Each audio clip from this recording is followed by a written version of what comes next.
आज की कहानी एक ऐसी दुनिया के बारे में है जहाँ पे तलवारबाज ही राज किया करते थे, लेकिन एक दिन ऐसा हुआ और यहाँ पे एक ऐसी शक्ति का जन्म हुआ जो कि इन तलवारबाजों से कई गुना ज्यादा शक्तिशाली था। लेकिन अफसोस की बात ये थी कि उसे अपनी शक्तियों के बारे में पता नहीं था और वो एक गुलाम की जिंदगी जी रहा था। सो कहानी स्टार्ट होती है और हम ये फैन को देखते हैं जो कि अपने मॉम टैंक से उनके साथ आज के दिन रहने की बात कर रहा होता है, क्योंकि आज उसकी माँ का बर्थडे होता है। अब माँ अपने बेटे से कुछ भी कहे उससे पहले यहाँ पे कुछ लोग आ जाते हैं, जिनमें से एक का नाम ये हाव होता है और ये कुलिंग वोंग से होता है। कुलिंग के जितने भी लोग होते हैं वो शक्तिशाली होने के साथ साथ पावरफुल भी होते हैं, जिन्हें तलवार की शिक्षा दी जाती है और वो काफी ज्यादा शक्तिशाली भी होते हैं। लेकिन जो लोग आम लोग होते हैं कुलिंग वोंग के लोगों का गुलाम बनकर रहना पड़ता था और जो लोग इनके खिलाफ जाते थे उन्हें ये जान से मार डालते थे। ये फै की माँ टैंग भी कुलिंग के 37 तलवारबाज की गुलाम थी और इसीलिए ये लोग यहाँ पे उसकी माँ को ले जाने के लिए आए थे। इनकी सच्चाई जानने के बाद भी ये फैंग बहुत ही मासूमियत के साथ इन सभी से रिक्वेस्ट करता है कि ये लोग इसकी माँ को एक दिन उसके साथ रहने की इजाजत दे दें। लेकिन ये लोग तो बहुत ही ज्यादा क्रूर होते हैं। वो ये फैंग की बातों को बहुत ही अजीब तरीके से लेते हैं और कहते हैं कि हम तुम्हें एक दिन तुम्हारे माँ के साथ रहने के लिए दे सकते हैं, लेकिन उसके बाद तुम्हारे माँ को हमारे साथ रहना होगा, क्योंकि तुम्हारी माँ बहुत ही ज्यादा सुंदर है। क्योंकि तुम्हारी माँ गुलाम हुई तो क्या हुआ, तुम्हारी माँ के साथ मजा तो उतना ही आएगा ना। ये सुनकर ये फैंग को काफी गुस्सा आता है और वो हमला करने के लिए आगे बढ़ता है, लेकिन वो इनके सामने टिक नहीं पाता है क्योंकि वो बच्चा होता है। इसके बाद इन लोगों को इतना ज्यादा गुस्सा आता है कि वो ये फैंग को बहुत ही बुरी तरीके से मारते हैं और इसे जानवरों के आगे फेंकने की बात करने लगते हैं। ये सुनकर टैंग को काफी बुरा लगता है अपने बच्चे के लिए और अपने बच्चे की जान बचाने के लिए वह इन सभी के शर्तों को मान लेती है और कहती है कि मेरे बच्चे को जीवित रहने दो, इसके लिए तुम सब जो चाहो वो मैं कर दूंगी। ये सुनकर वो कहते हैं कि ठीक है। इसके बाद टैंग अपने बच्चे को एक दूसरी जगह पे सुलाती है और उससे माफी मांग रही होती है। तभी यहाँ पे ये लोग भेड़िए की तरह आते हैं और उसे झपट कर अपने साथ लेकर चले जाते हैं। पूरी रात वो उसके साथ गलत काम करते हैं। सुबह में जब ये फैंग की आंखें खुलती है और वो अपनी माँ को इस हालत में देखता है तब उसे काफी ज्यादा बेबस महसूस होता है और उसे बहुत ही ज्यादा बुरा लगता है और उन लोगों से बदला लेने के लिए आगे बढ़ता है। लेकिन टैंग उससे मना कर देती है और कहती है कि हम गुलाम हैं और यही हमारी किस्मत है। ये फैंग कहता है कि मैं अपनी बुरी किस्मत पूरी तरीके से बदल दूंगा और उन लोगों से बदला लेकर रहूंगा। तभी यहाँ पे मास्टर ली आते हैं और टैंग की हालत को देखते हुए वो उसके बेटे को शिक्षा देने की बात करते हैं, क्योंकि मास्टर ली भी कुलिंग के लोगों से परेशान थे, इसलिए वो ये फैंग की मदद करते हैं। लेकिन उन्हें पता नहीं होता है कि ये फैंग के पास अद्भुत शक्तियाँ हैं। वो उसे अपने साथ लेकर चले जाते हैं और उसकी ट्रेनिंग स्टार्ट कर देते हैं, जहाँ पे ये फैंग बहुत ही कड़ी मेहनत करता है। धीरे धीरे समय बीता है और मास्टर ली के आदेश का पालन करते करते ये फैंग बहुत ही बड़ा हो जाता है। साथ ही वो बहुत सारे तकनीक भी सीख लेता है और काफी अच्छा कर रहा होता है। मास्टर ली दूर से उसे देख रहे होते हैं और कहते हैं कि ये इतनी जल्दी सभी चीजों को सीखता है, मैं तो अपनी टाइम में इतना समय लगाता था। ये फैंग जब अपने मास्टर ली को इस तरीके से अपने आप को देखते हुए देखता है तब वो उनके पास आता है और कहता है कि आप मुझे क्यों घूर रहे हो, क्या मैं आपको पसंद आ रहा हूँ। ये सुनकर मास्टर ली उसे ऐसा दिखाने की कोशिश करते हैं कि मानो वो बहुत ही ज्यादा रूड है, लेकिन ऐसा बिल्कुल भी नहीं था। तभी उन लोगों की नजर पहाड़ पे जाती है, जहाँ पे वो कुछ लोगों को देखते हैं जो कि कुलिंग वोंग के सैनिक होते हैं, जो कि आम लोगों को मारने के बाद उसे पहाड़ी से फेंक रहे होते हैं। ये देखकर तो ये फैंग को काफी ज्यादा बुरा लगता है और वो उन लोगों से बदला लेने की बात करता है। तब मास्टर उसे गुस्से में कोई भी डिसीजन लेने से रोकते हैं और कहते हैं तुम्हें पता है कि मंच पे जो हम प्रोग्राम देखते हैं उस प्रोग्राम को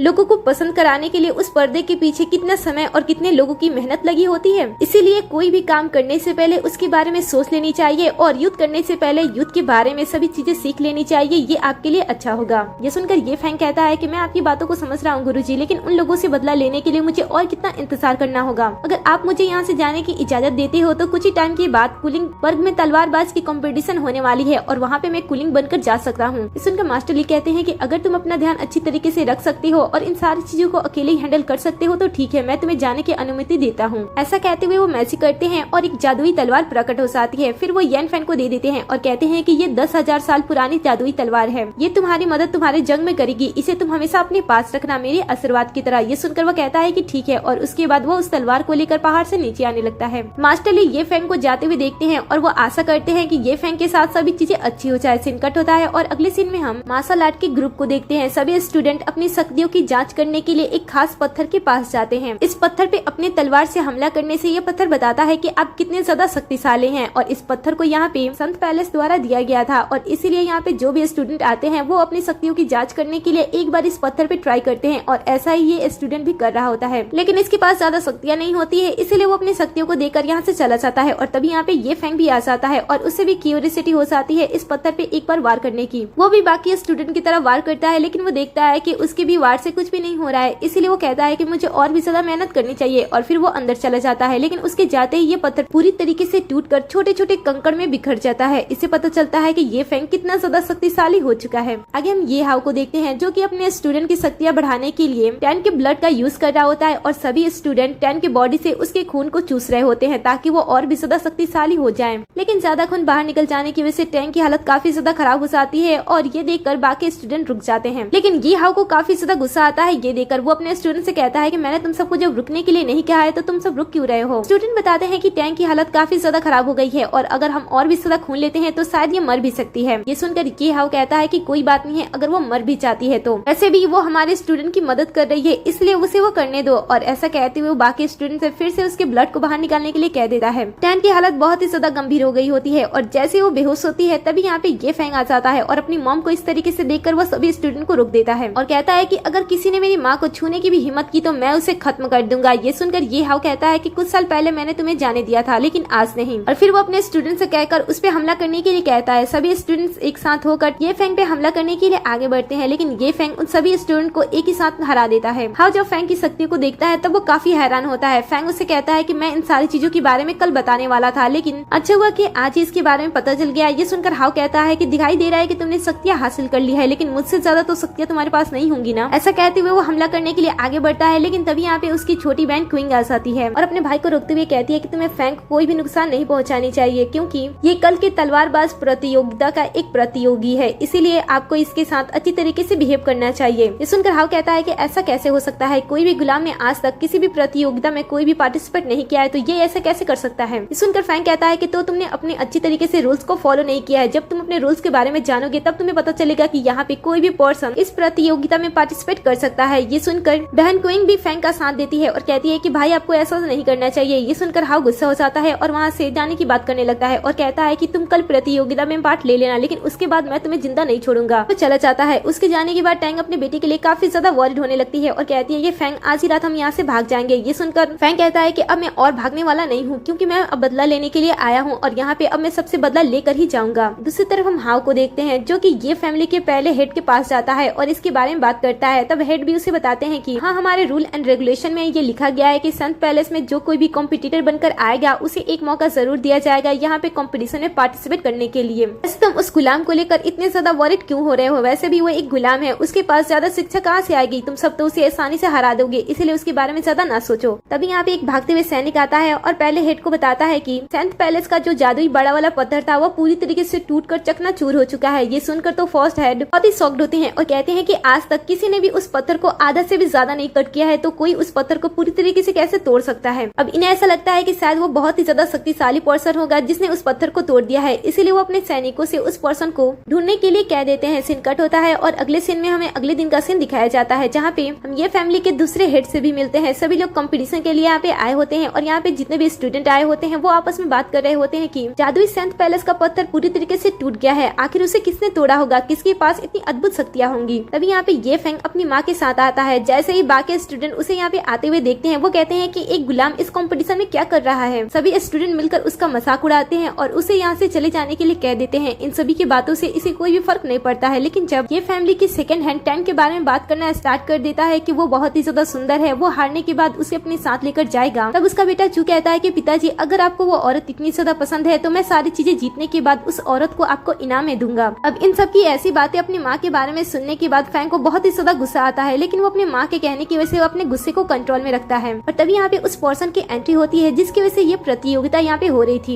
ये पर्सन सेंट पैलेस का प्रिस्ट होता है और इसके अंडर में ये सारी चीजें हो रही होती है। प्रिस्ट की जब एंट्री यहाँ पे होती है तब सभी उसे देखकर उसके सामने झुक जाते हैं। इसके बाद प्रिस्ट अपने कॉम्पिटिशन के बारे में सबको बताने लगता है और कहता है कि सबसे पहले मैं सभी कॉम्पिटिटर को ये बताना चाहता हूँ कि आपकी शक्तियों को आपके अंदर से बाहर निकालने के लिए यहाँ पे बहुत सारे कॉम्पिटिशन होने वाले हैं, जिनमें से पहला कॉम्पिटिशन ये होगा कि हम आपकी रफ्तार को नोटिस करेंगे और देखेंगे कि आप अपने लक्ष्य को कितनी तेजी से प्राप्त करते हो। मतलब कि आसमान से सूखी हुई पत्तियां गिराई जाएंगी और आपके अपने तलवार से उस सूखी हुई पत्तियों को अपने तलवार के अंदर रोकना होगा। जो सूखी हुई पत्तियों को जमीन में गिरने से पहले अपनी तलवार से ज्यादा पत्तियों को रोक देगा वो इस गेम का विजेता होगा। ये सुनकर सभी कॉम्पिटिटर कॉम्पिटिशन के बारे में समझ जाते हैं और सबसे पहले अपनी शक्तियों को दिखाने के लिए हाउ सामने आता है। आसमान से पत्तियां गिराई जाती हैं और हाउ अपने मार्शल आर्ट का यूज करते हुए अपनी ट्रेनिंग को याद में रखते हुए कई सारी पत्तियों को अपने तलवार से रोक देता है, जो कि काफी अच्छा होता है। इसके बाद एक दूसरा स्टूडेंट आता है और ये भी अपनी शक्ति का यूज करता है और जितना इसने सीखा होता है उसका यूज करके ये भी कई सारी पत्तियों को रोक देता है। ऐसे ही कॉम्पिटिशन चलते रहता है और कुछ देर के बाद हाउ की बहन क्वीन सामने आती है और वो भी इस कंपटीशन में पार्टिसिपेट करती है। ये थोड़ी सी अलग और खास तरीके से उन सूखी हुई पत्तियों को अपने तलवार से रोकती है, जो कि सबको काफी ज्यादा पसंद आता है। अब बारी आती है ये फैमिली के सेकंड हेड चू के बेटे की, जो कि देखने से तो वो इनमें से ज्यादा शक्तिशाली दिखाई दे रहा होता है। वो पलक झपकते अपने तलवार को निकालता है और कई सारी पत्तियों को अपने तलवार में रोक देता है। चू ये सारी चीजें इतनी तेजी से करता है कि लोग अपनी आंखों पे विश्वास नहीं कर पा रहे होते हैं। इनफैक्ट जो उसके पास तलवार होता है वो भी बहुत ही ज्यादा खास और ताकतवर होता है, इसीलिए सब उसकी और उसकी खास तलवार की बहुत ही ज्यादा तारीफ कर रहे होते हैं। अब बारी आती है फैंग की। फैंग भी धीरे धीरे आगे बढ़ता है और अपने तलवार को बाहर निकालता है, लेकिन इसकी तलवार बहुत ही ज्यादा भारी होती है, जिसे वो इसमें सही से उठा भी नहीं पा रहा होता है। और दूर से हम मास्टर ली को भी देखते हैं, जो कि फैंग को देख रहे होते हैं। फैंग के लिए ये सारी चीजें बहुत ही ज्यादा अलग होती है, लेकिन फिर भी वो किसी की बातों पे ज्यादा ध्यान ना देते हुए ये भी अपने कंपटीशन को अच्छी तरीके से पूरा करता है। लेकिन ये सबसे कम पत्तों को अपने तलवार में रोक पाता है, जिस वजह से सभी इसका मजाक उड़ाते हैं और कहते हैं कि जब गुलाम हमारे कंपटीशन में पार्टिसिपेट करेगा तब उसका यही हाल होगा ना। एक्चुअली में फैंग अपने तलवार को अच्छी तरीके से समझा नहीं होता है और वो अपने तलवार का यूज अच्छी तरीके से कर नहीं पा रहा होता है। फिलहाल इस कंपटीशन को तो चू जीत लेता है। इसके बाद प्रिंस सेकंड कंपटीशन को सामने लाते हैं। ये कंपटीशन 9 तलवार के आत्माओं के बीच में होने वाला था। कॉम्पिटिटर इस तलवार के नीचे आएंगे और तलवार के आत्माओं की शक्तियों से बचेंगे और उनका सामना करेंगे। जो लोग यहाँ पे ज्यादा देर तक सामना करेंगे वो जीत जाएंगे। जीतने का यहाँ पे दूसरा भी तरीका है, अगर आप किसी भी तरीके से इस सभी तलवारों को यहाँ से गायब कर देते हो तभी भी आप जीत सकते हो। प्रिंस सभी रूल्स बताने के बाद सबसे पूछता है कि पहले कौन यहाँ पे आएगा। तब हाउ कहता है कि पहले मैं ही यहाँ पे आना चाहूंगा। ऐसा कहने के बाद वो आगे बढ़ता है और सेकंड कंपटीशन स्टार्ट करता है और उन 9 आत्माओं वाले तलवार के नीचे आकर उनका सामना करना स्टार्ट कर देता है। वो लगभग 2 घंटों तक उन तलवारों का सामना करता है, लेकिन आखिर में जाकर वो उन तलवारों से हार जाता है। अब बारी आती है उसकी बहन क्वीन की। वो 9 आत्माओं की तलवार के नीचे आती है और फिर से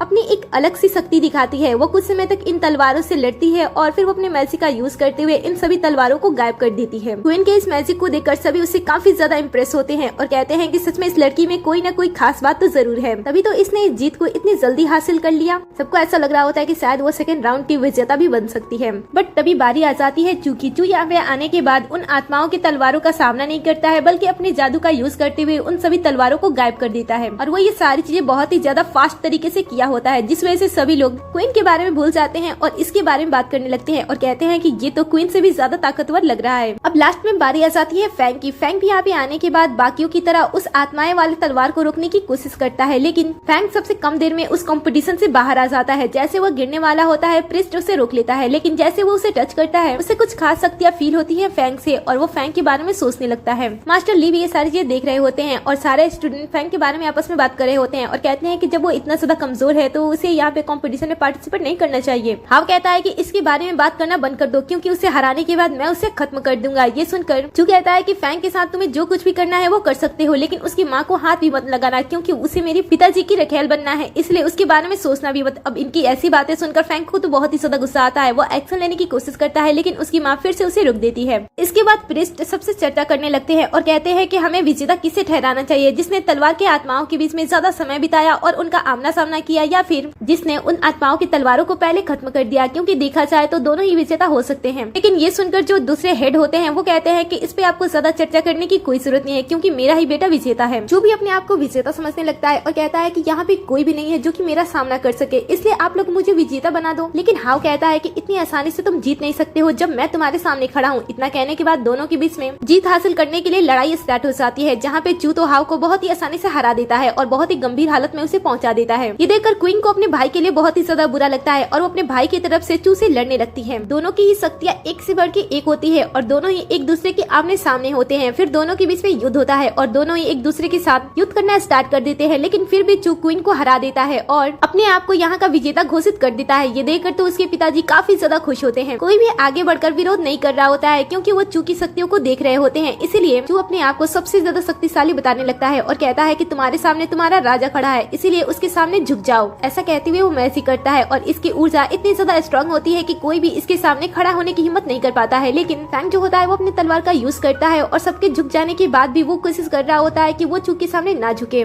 उसकी माँ उसे विरोध करने से रोकती है, लेकिन फैंग इस बार रुकता नहीं है। वो अपनी तलवार का यूज करता है और बहुत ही मुश्किलों से उसे चू की तरफ वार करता है, ताकि चू तो तलवार के वार से बच जाता है। इसके बाद फैंग अपनी शक्तियों का यूज करने लगता है और धीरे धीरे उसके तरफ बढ़ने लगता है और कहता है कि मैं तुम्हारा गुलाम नहीं हूँ जो कि तुम्हारे सामने झुकूं। और फिर वो जोर से चीखता है। जब वो गुस्से में जोर से चीखता है तब उसके अंदर से इतनी ज्यादा शक्ति निकलती है कि वो सीधा आसमान को चीरते हुए चू की भी शक्ति को पूरी तरीके से खत्म कर देती है और सभी लोग अपने पैरों पे फिर से खड़ा हो जाते हैं। लेकिन चू को ये बिल्कुल भी पसंद नहीं आता है कि वो किसी गुलाम से हार गया, इसलिए वो उसे कहता है कि तुम मेरे सामने एक चींटी के समान हो, नहीं तो मैं तुम्हें थोड़ी देर के अंदर भी खत्म कर सकता हूँ। ये सुनकर फैंग कहता है कि मैं तुम्हारे सामने एक चींटी के समान हूँ, लेकिन तुम मुझे कम आंकने की बिल्कुल भी कोशिश मत करना। ऐसा कहते हुए वो मैजिक से पास की एक छोटी सी लकड़ी को अपनी तरफ खींचता है और उससे हाव और चू पे हमला करता है और कहता है कि तुम लोग हमेशा तलवार के गुण गाते रहते हो और कहते हो कि तलवार तुम्हारे लिए सब कुछ है, लेकिन मेरे लिए तलवार सिर्फ एक हथियार है जो कि सुरक्षा करने में काम आता है। इसके बजाय वो मेरे लिए कुछ भी नहीं है, क्योंकि मैं तलवार के बिना किसी भी चीज से तुम्हारे साथ युद्ध कर सकता हूँ। दूसरी तरफ हम प्रिस्ट को देखते हैं जो कि फैंग की तलवार को उठाता है और उसे पता चलता है कि तलवार का वजन सच में बहुत ही ज्यादा है और वो समझ जाता है कि फैंग अपनी आत्मिक ऊर्जा को सबसे छुपाने की कोशिश कर रहा है। इसके बाद फैंग कहता है कि तुमने मुझे चींटी कहा था ना, अब देखो चींटी किस तरीके से तुम पे वार करती है। ऐसा कहने के बाद वो मैजिक करने लगता है और चारों तरफ की ऊर्जा उसकी तरफ एकत्रित होने लगती है। किसी को भी समझ में नहीं आ रहा होता है फैंग को देख कर के फैंग क्या करना चाह रहा है, लेकिन फैंग की ऊर्जा को देखकर सभी लोग इम्प्रेस हो रहे होते हैं। तभी फैंग अपना मैजिक करते हुए आसपास के काफी सारी तलवारों को अपनी तरफ एकत्रित करने लगता है। तलवार बहुत ही ज्यादा होती हैं और यहाँ पे भी जितनी तलवार होती हैं वो फैंग के कब्जे में आ जाती हैं। फिर फैंग सभी तलवारों को एक साथ मिलाकर चू पर हमला करता है, जिससे कि चू की हालत बहुत ही ज्यादा खराब हो जाती है। ये देखकर मास्टर ली काफी ज्यादा खुश होते हैं और कहते हैं कि फैंग के अंदर अभी भी इंसानियत बची है, इसीलिए तो ये चाहे तो कितने सारे तलवार को एक साथ बुला सकता है, लेकिन इसने बस थोड़े से ही तलवार को बुलाया और उस पे बस थोड़ा सा ही वार किया है। लेकिन ये बात तो चू को समझ में नहीं आ रही होती है। वो अभी भी बहुत ही ज्यादा बदतमीज होकर फैंग की मॉम का इंसल्ट करने लगता है और कहता है कि चाहे कुछ भी कर लो, मैं तुम्हारी मॉम को तो अपने डैड को देकर ही रहूंगा। फैंग अब और अपने गुस्से को बर्दाश्त नहीं कर पाता है और कहता है कि मैंने तुम्हें जीने का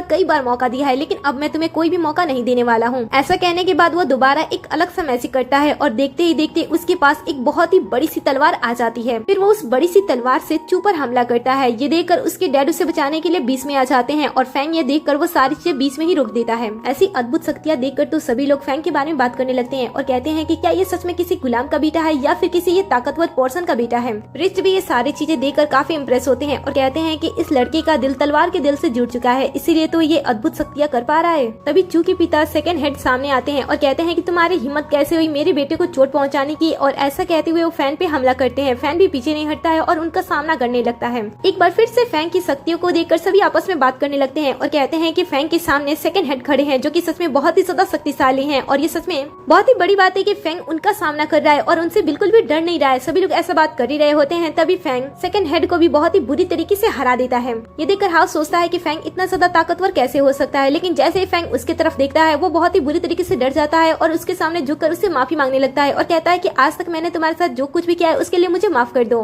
फैंग तो उसे माफ करने के मूड में बिल्कुल भी नहीं होता है और तभी प्रिस्ट सबसे कहने लगते हैं यहाँ पे फैंग से ज्यादा ताकतवर और कोई भी नहीं है, तो सबसे अच्छा होगा कि इसे यहाँ का महान तलवारबाज घोषित क्यों नहीं कर दिया जाता है। ये सुनने के बाद भी कोई भी इसी बात को काटने की हिम्मत नहीं करता है, क्योंकि वो फैंग की जादुई शक्तियां देख रहे होते हैं। फिर प्रिस्ट जैसे ही फैंग को यहाँ का विजेता घोषित करने वाले होते हैं, एक आवाज आती है और सारी चीजें रुक जाती है। सभी लोग आसमान की तरफ देखने लगते हैं। एक पर्सन जादुई तरीके से उनके सामने आता है जिसे देखकर सभी उसके सामने झुक जाते हैं। इस पर्सन का नाम इटवाव होता है और ये स्वर्ग का एक सदस्य होता है। साथ ही इसने संत पैलेस के कुछ रूल्स एंड रेगुलेशन को भी बनाए होते हैं और इसी की वजह से कोई गुलाम अच्छी तरीके से सरवाइव नहीं कर पा रहे थे। और जब उसने देखा कि यहाँ पे किसी गुलाम के बेटे को यहाँ का विजेता बनाया जा रहा है, तब वो यहाँ पे आ जाता है और यहाँ के कंपटीशन में बाधा डालने की कोशिश करने लगता है और कहता है कि एक गुलाम का बेटा चाहे कुछ भी हो जाए यहाँ का विजेता नहीं बन सकता है। ये सुनकर फैन उससे पूछता है कि आखिर मैं विजेता क्यों नहीं बन सकता हूँ जब मैंने कंपटीशन को सही तरीके से जीता है। आसपास के जो लोग भी होते हैं वो भी फैन को सपोर्ट कर रहे होते हैं और कहते हैं कि वही विजेता है। ये सुनकर इटवा को बहुत ही गुस्सा आता है। वो अपने तलवार को बाहर निकालता है और फैन के ऊपर तानते हुए कहता है कि ये मेरे रूल एंड रेगुलेशन है और इसीलिए यहाँ से हार मानकर चले जाने के बारे में सोचो, नहीं तो यहाँ पे रह के मरने के बारे में सोचो। ये सुनकर फैन के सपोर्ट में जब क्वीन सामने आती है और इटवा को उनके डिसीजन को चेंज करने के लिए कहती है, तो वो इतना ज्यादा गुस्सा हो जाते हैं कि वो उस पर भी हमला कर देते हैं और कहते हैं कि मैं किसी के लिए भी ये रूल एंड रेगुलेशन चेंज नहीं करने वाला हूँ, तो अच्छा होगा कि तुम सब सारी चीजें अच्छी तरीके से समझ जाओ। ये सुनकर फैन को भी गुस्सा आ जाता है। वो कहता है कि मैंने काफी समय से आपके बारे में सुना था, मैंने सुना था कि आप बहुत ही अच्छे पर्सन हो, लेकिन आपकी असलियत देखकर तो मुझे ऐसा लगता है कि आपके बारे में लोगों को गलत पता है। दूसरी तरफ हम स्वर्ग के कुछ लोगों को देखते हैं, याओ और जाओ, और ये दोनों अपने जादुई आईने से फैंग के बारे में वो सारी चीजें देख रहे होते हैं जब उसने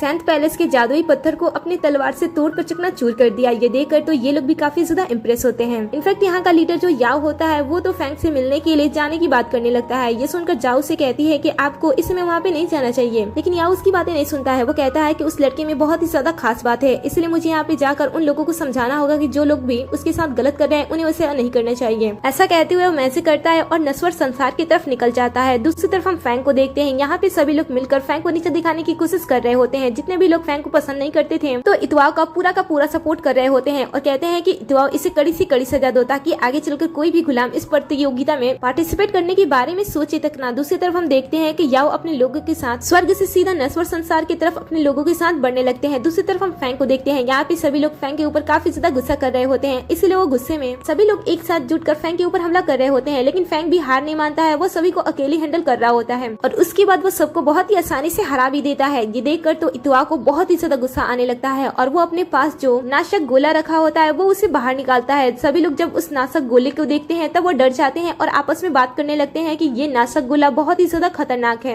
अगर ये यहाँ पे फटता भी है तो इसे काफी दूर तक इसका असर हो सकता है और सभी लोग आसपास के जितने भी लोग होंगे वो मारे जा सकते हैं। सच्चाई जानकर तो सभी उस गोले से दूर हो जाते हैं। ये देखकर फैंग को भी काफी गुस्सा आता है, वो कहता है कि मैंने कभी नहीं सोचा था कि तुम इतने ज्यादा बेरहम हो सकते हो। इतवाओ कहता है कि मुझे भी नहीं पता था कि एक गुलाम का बच्चा यहाँ पे पार्टिसिपेट कर सकता है, इसीलिए तुम्हारे लिए अच्छा होगा कि तुम अपनी माँ के साथ यहाँ से हमेशा के लिए चले जाओ, जो कि तुम्हारे लिए और तुम्हारे जैसे 1000 लोगों के लिए काफी अच्छा होगा। अगर तुम यहाँ से नहीं जाते हो माफी मांगो और मेरे सामने घुटने टेक दो, उसके बाद एक गुलाम बन जाओ। ये सुनकर तो वो यहाँ से जाने के बारे में सोचता नहीं है, इसीलिए वो यहाँ पे झुकने की कोशिश करता है। ये देखकर उसकी माँ उसे रोकने लगती है और कहती है कि तुम्हें उन लोगों के सामने, क्योंकि ये सारे लोग कभी भी बदलने वालों में से बिल्कुल भी नहीं है। ये सुनने के बाद भी फैंग झुकने की कोशिश कर रहा होता है। ये देखकर माँ उसे रोकने के लिए अपने हेयर पिन को निकालती है और अपने आप को खत्म करने की धमकी देने लगती है और कहती है कि अगर तुम ऐसे नीच लोगों के सामने झुके तो मैं अपनी जान ले लूंगी। माँ की ऐसी बातें सुनकर फैंग झुकने से मना कर देता है और ये इतवाओ को बिल्कुल भी अच्छा नहीं लगता है, इसलिए वो झुकने से मना कर देता है और ये इतवाओ को बिल्कुल भी अच्छा नहीं लगता है, इसलिए वो नाशक गोले से उस पे हमला कर देता है। वो अपनी माँ की जान बचाने के लिए बीच में आता है और तभी यहाँ पे यह आवाज आता है और सभी चीजों को रोक देता है। फिर वो इतवाओ के पास आता है और गुस्से में उसे थप्पड़ मारने लगता है। इतवाओ कहता है कि मैं तो पैलेस के रूल एंड रेगुलेशन को फॉलो कर रहा था, लेकिन ये सुनने के बाद भी या उसे बार बार थप्पड़ मारने लगता है और मन में सोचने लगता है कि ये मूर्ख इंसान हमेशा गलत काम करते रहता है और इसकी वजह से मेरा प्लान खराब हो जाता। अब पता नहीं याओ के मन में क्या चल रहा होता है, लेकिन वो इतवाओ के सभी रूल एंड रेगुलेशन को नष्ट कर देता है और कहता है कि आज से इतवाओ का यहाँ पे कोई भी रूल एंड रेगुलेशन नहीं चलेगा। इनफैक्ट उसे यहाँ से निकाला भी जा सकता है अगर वो फिर से कोई ऐसी गलती करता है। मास्टर ली को ये देखकर काफी अच्छा लगता है कि कोई तो फैंग की तरफ से खड़ा है। फिर याओ फैंग के पास आता है और उसे बताता है कि वो यहाँ पे सिर्फ और सिर्फ उसके लिए ही आया है। ये सुनकर फैंग बहुत ही अदब के साथ उसे हेलो बोलता है और फिर वो याओ के बारे में सोचने लगता है और वो सोचता है कि स्वर्ग का एक ऐसा जादुई पर्सन जो कि बहुत ही ज्यादा शक्तिशाली है वो यहाँ पे आकर उसकी मदद क्यों कर रहा है। तभी याओ सबको बताता है कि फैंग को एक आम पर्सन समझने की भूल कोई भी ना करे, क्योंकि उसने सन पैलेस के जादुई पत्थर को अपने वार से नष्ट कर दिया है। ये सुनकर तो कुछ लोग काफी खुश होते हैं, लेकिन कुछ लोग काफी हैरान होते हैं। जू और उसके पिताजी याओ से कहने लगते हैं कि जब आपसे वो पत्थर नहीं टूट पाया तो आखिर फैन उस पत्थर को कैसे तोड़ सकता है। हम सबको पता है कि आपने भी उस पत्थर को कई बार तोड़ने की कोशिश की थी, लेकिन आपके पास इतने पावर होने के बाद भी आप नाकाम रहे, लेकिन फैंग ने ये सारी चीजें कैसे कर दी। तभी प्रिस्ट सामने आता है और कहता है कि शायद इस बात का सबूत मैं आप सबको दे सकता हूँ, क्योंकि फैंग जो तलवार यूज कर रहा है उसी से पता चल जाता है कि ये कितना ज्यादा शक्तिशाली है, क्योंकि इसका तलवार 70,000 किलो से भी ज्यादा उसकी वजन है। इससे आप पता लगा सकते हो कि कोई पर्सन जो इतने भारी तलवार को उठाकर उसे हैंडल कर सकता है वो कितना ज्यादा ताकतवर हो सकता है। मास्टर ली ये बातें सुनकर कहते हैं कि वो कितना बड़ा बेवकूफ है। मैंने फैंग से ये बातें सुनाई थी ताकि वो ये जानकर ये ना कहे कि ये इतना बड़ा तलवार वो कैसे उठाएगा, लेकिन इस बेवकूफ की वजह से फैंग को इस तलवार के बारे में सब कुछ पता चल गया है। इधर सेकंड हेड इस बात को मानने की राजी नहीं होते हैं और कहते हैं कि हमें नहीं लगता है कि इस तलवार में कोई खास बात होगी। ये सुनकर फैंग कहता है कि आप इसे क्यों नहीं ट्राई कर लेते हो। इतना कहने के बाद वो मैजिक करता है और अपने तलवार को अपनी तरफ खींचता है। इसके बाद सेकंड हेड सामने आता है और उसकी तलवार को उठाने की कोशिश करता है, लेकिन तलवार बहुत ही ज्यादा भारी होती है, इसलिए वो उठा नहीं पाता है। इसलिए वो अपने बेटे जो को इशारा करता है, जो भी उसके पास आता है और उसकी मदद करने लगता है तलवार को उठाने में, लेकिन दोनों मिलकर भी तलवार को उठा नहीं पा रहे होते हैं। इसलिए दोनों अपने मैजिक का पावर यूज करते हैं और उसके बाद एक बार फिर से ट्राई करते हैं, लेकिन मैजिक का यूज करने के बावजूद भी वो उस तलवार को थोड़ा सा भी ऊपर नहीं उठा पा रहे होते हैं। ये देखकर वो हार मान लेते हैं और पीछे हट जाते हैं। उनके चले जाने पे फैंग अपने तलवार को वापस अपने हाथ में उठा लेता है। ये देखकर तो बाप बेटे दोनों ही हैरान हो जाते हैं और सोचते हैं कि जिस तलवार को वो दोनों आपस में मिलकर नहीं उठा पा रहे थे, अकेला फैन उस तलवार को कैसे उठा सकता है। इधर याओ भी ये सारी चीजें देखने के बाद अपने मन में कुछ सोचने लगता है और कहता है कि मैं एकदम सही जगह पे आया हूँ। यहाँ पे आने के बाद अब मेरी सारी चीजें भी हो जाएंगी और वो भी अच्छी तरीके से। तभी हमें एक फ्लैशबैक दिखाया जाता है जहाँ पे हम याओ का एक दूसरा और उसका रियल चेहरा देखते हैं। याओ स्वर्ग में रहने के बावजूद भी एक अच्छा पर्सन नहीं होता है, वो सिर्फ एक अच्छा पर्सन बनने का ढोंग कर रहा होता है। इनफैक्ट उसे नीची जात के लोग और जो लोग गरीब थे वो उसे बिल्कुल भी पसंद नहीं करता था। वो उन सभी को जादुई तरीके से मार कर उन्हें खा जाता था ताकि उसकी आत्मिक ऊर्जा बहुत ही ज्यादा बढ़ जाए, और वो हमेशा ऐसा ही करती रहता था। लेकिन वो देखता है कि आम पर्सन को जादुई गोली में बदलने के बाद जब वो उसे खाता है तब उसके पास ज्यादा देर तक शक्तियाँ नहीं रहती हैं, इसीलिए वो एक ऐसे पर्सन की तलाश में लग जाता है जो कि अंदर से और बाहर से पूरी तरीके से ताकतवर हो, ताकि वो इन सभी शक्तियों को पाने के बाद अपने गुरु को जान से मारकर वो उनका गुरु बन जाए और यहाँ का इकलौता राजा बन जाए। और जब उसने फैंग को देखा, उसने फैंग से ये कह दिया कि वो उसे बहुत ही ज्यादा पसंद करता है और वो नहीं चाहता है कि वो यहाँ पे रहकर अपनी शक्तियों का ऐसे उपयोग करे, उसे अपनी शक्तियाँ और भी ज्यादा बढ़ानी चाहिए। ऐसे लालच देने के बाद वो फैंग को अपने साथ स्वर्ग ले जाने की बात करने लगता है, क्योंकि काफी बड़ी बात थी इन सारे लोगों के लिए, इसलिए सभी लोग काफी खुश होते हैं। लेकिन फैंग जाने से मना कर देता है, क्योंकि वो याओ को लेकर अपने मन में कुछ डाउट देख रहा था और वो सोच रहा था कि एक स्वर्ग वाला पर्सन उसे यहाँ से ले जाने की बात क्यों करेगा। और इसके बाद वो उसके शक्तियों के बारे में बात करने लगता है और कहता है कि आमतौर पे जो लोग स्वर्ग में रहते हैं उनकी शक्तियाँ अलग तरीके से काम करती है, लेकिन तुम्हारी अलग तरीके से काम करती है, इसलिए मुझे तुम्हारे ऊपर डाउट है। क्या तुम कोई बुरे काम तो नहीं कर रहे हो ना? ये सुनकर याओ को बड़ा गुस्सा आता है। वो कहता है कि जिस चीज को मैं लंबे समय से छुपाने की कोशिश कर रहा था उसे तुमने इस तरीके से उजागर कर दिया। अब चलो, सबको मेरे बारे में तुमने बता दिया, तो चलो अब तुम्हें मेरे सामना भी करना होगा। ऐसा करने के बाद वो उसके साथ युद्ध करने के लिए रेडी हो जाता है। मास्टर ली भी ये सारी चीजें दूर से दिख रहे होते हैं, उन्हें भी काफी गुस्सा आता है, लेकिन वो फैंग की मदद करने के लिए सामने नहीं आते हैं और कहते हैं कि ये तुम्हारी लड़ाई है, इसलिए अच्छा होगा कि तुम पहले इसे लड़ो। जब मुझे लगेगा कि असल मायने में तुम्हें मेरी जरूरत है, तब तुम्हारे ना बुलाने के बावजूद भी मैं तुम्हारी मदद करने के लिए वहाँ पे जरूर आऊंगा। इधर याओ बिना अपने समय को गवाए फैंग पे हमला कर देता है और फैंग भी उसके हमले को बहुत ही आसानी से खत्म कर देता है। याओ को बिल्कुल भी अच्छा नहीं लगता है कि कोई गुलाम का बच्चा उसका आमना सामना कर रहा है, इसलिए वो अपने तलवार का यूज करता है और फैंग पे फिर से हमला करता है। फैंग भी अपनी तलवार से उसके हमले को रोकने की कोशिश करता है, लेकिन वो ज्यादा समय तक याओ के सामने टिक नहीं पाता है और वो दूर जाकर गिरता है। ये देखकर वो उसे कहता है कि मैं नहीं चाहता था कि मैं तुम्हें जान से मारूं, मैं तो तुमसे बस तुम्हारी शक्तियां लेना चाहता था, लेकिन तुम चाहते हो कि मैं तुम्हें जान से मार डालूं, तो ठीक है, मैं तुम्हें आज जान से मार डालूंगा और उसके बाद मैं यहाँ का राजा बन जाऊंगा, लेकिन मैं तुम्हें भूलूंगा नहीं। जब भी मैं अपनी शक्तियों का यूज करूंगा मैं तुम्हारी कब्र पे तुम्हें देखने के लिए जरूर आऊंगा,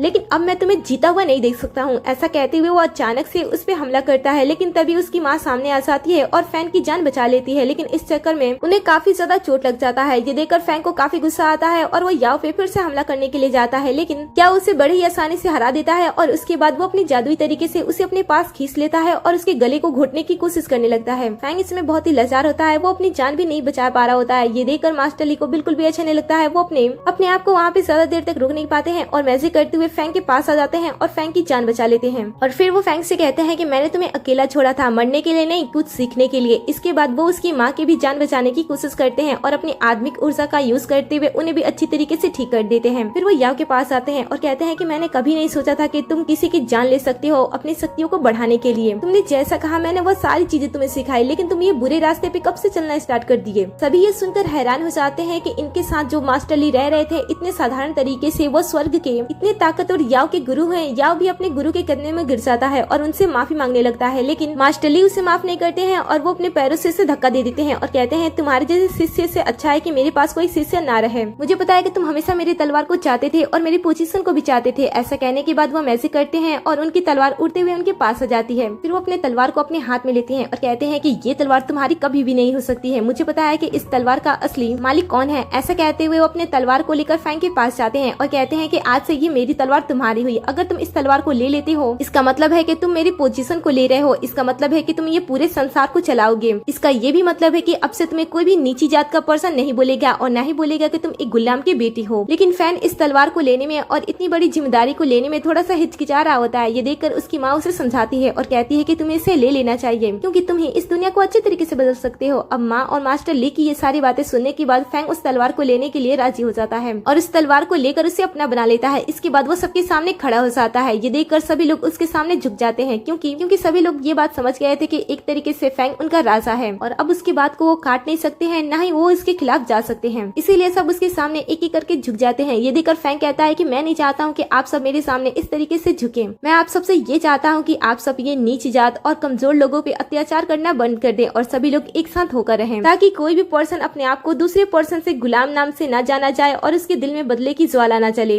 और न ही कोई पर्सन अपने आप को राजा समझकर किसी पे अत्याचार करे। मैं चाहता हूँ कि सब लोग यहाँ पे एक साथ हंसी खुशी से रहें। सभी लोग ये सारी बातें सुनकर फैंग का सम्मान करते हैं, लेकिन याओ ये सारी बातें सुनकर जोर जोर से हंसना स्टार्ट कर देता है और कहता है कि जब मैं बुरा बन ही गया हूँ तो पूरी तरीके से बुरा बन जाता हूँ। ऐसा कहने के बाद वो मैजिक करता है और आसमान पूरी तरीके से काला हो जाता है और उसके अंदर से शक्तियाँ भी निकलने लगती हैं। कुछ देर तक ये सिलसिला ऐसे ही चलता है और फिर वो काले आसमान से काले लोग उतरते हैं जो कि याओ की हिफाजत करने लगते हैं। ये देखकर मास्टर को बिल्कुल भी अच्छा नहीं लगता है कि याओ ने इतनी सारी गलतियां करने के बाद नर्क के लोगों के साथ सांप भी हाथ में ला लिया है। फिर याओ और इसके काले लोग फैंग और मास्टर ली पे हमला करने लगते हैं। ये उनके हमले से आसानी से बच जाते हैं, लेकिन तभी याओ मास्टर ली को जहरीली चाकू से वार कर देता है, जिसकी चोट मास्टर ली को लग जाती है और उनकी हालत खराब होने लगती है। ये देखकर तो वो काफी खुश होता है और फिर वो मास्टर ली को बताने लगता है कि उसने उन्हें कौन सा जहर दिया है। इस जहर से धीरे धीरे करके उनकी पूरी की पूरी शक्ति खत्म हो जाएगी और फिर उनकी बॉडी से उनकी आत्मा भी ऐसे निकल जाएगी जैसे कभी उनकी बॉडी में आत्मा थी ही नहीं। याओ आगे कहता है कि गुरुजी, मैंने आपका हमेशा मान और सम्मान किया है। आपने जो कहा है मैंने आपके लिए वो सारी चीजें की है, लेकिन आपका प्यार मेरे लिए ऐसा क्यों नहीं है? जिस तरीके से आप प्यार फैंग के लिए दिखा रहे हो वैसा प्यार आपने मुझे कभी भी नहीं दिखाया।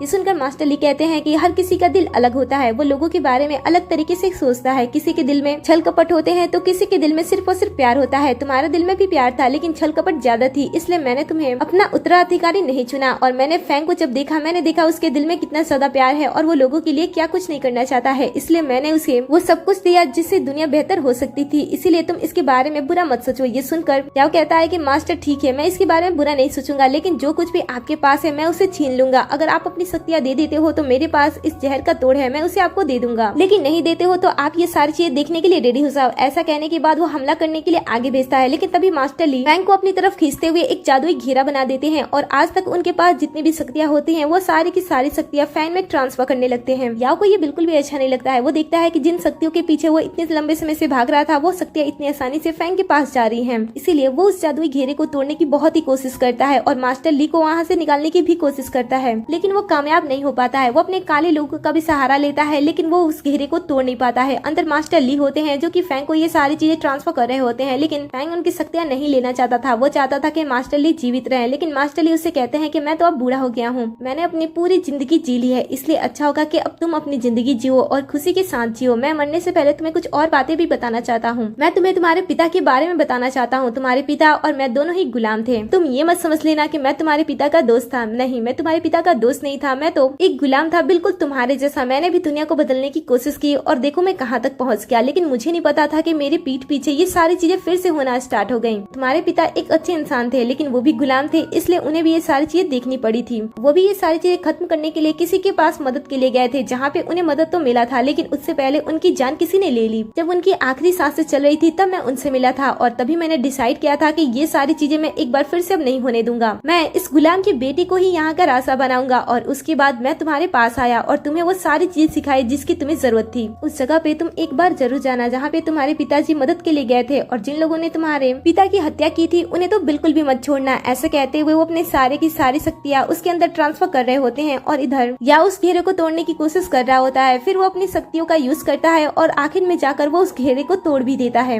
ये देखकर कुछ लोग उसका विरोध करने के लिए और मास्टर ली और फैंग को बचाने के लिए आगे आते हैं, लेकिन याओ उन दोनों को एक ही बार में गायब कर देता है। इसके बाद बाकी लोग भी उसे रोकने के लिए सामने आते हैं। तब वो अपने काले लोगों को उन पे हमला करने के लिए कह देता है और काले लोग उन्हें हरा भी देते हैं। फिर याओ अपने तलवार को उठाता है और इन दोनों को साथ में नष्ट करने का फैसला करता है और अपने तलवार में पूरी शक्तियाँ भरने के बाद वो एक बार इन दोनों पे हमला करता है। हमला इतना ज्यादा स्ट्रॉन्ग होता है कि यहाँ पे तेज सी रोशनी होती है और साथ में चारों तरफ धुंध छा जाता है। सबको ऐसा लगता है कि मास्टर ली और फैंग का अंत हो गया है। सभी काफी इमोशनल हो रहे होते हैं और याओ काफी ज्यादा खुश होता है, लेकिन तभी याओ की नजर फैंग पे जाती है जिसने मास्टर ली की पूरी शक्तियाँ अपने अंदर ऑब्जर्व कर ली होती है। लेकिन अफसोस की बात ये होता है कि मास्टर ली अब इस दुनिया में नहीं होते हैं। अब फैंग अपने हर एक चीज का बदला लेने के लिए अपने तलवार को उठाता है और जैसे तलवार को पकड़ता है उसके पूरे बॉडी में ज्वाला जलने लगती है। इस समय वो पूरी तरीके से बदले की भावना में होता है, इसलिए वो तलवार से एक ऐसा वार करता है जिससे याओ का एक ही बार में अंत हो जाता है और जितने भी काले लोग होते हैं वो भी याओ के साथ गायब हो जाते हैं। ये देखकर सभी लोग फैंग से काफी ज्यादा इम्प्रेस होते हैं।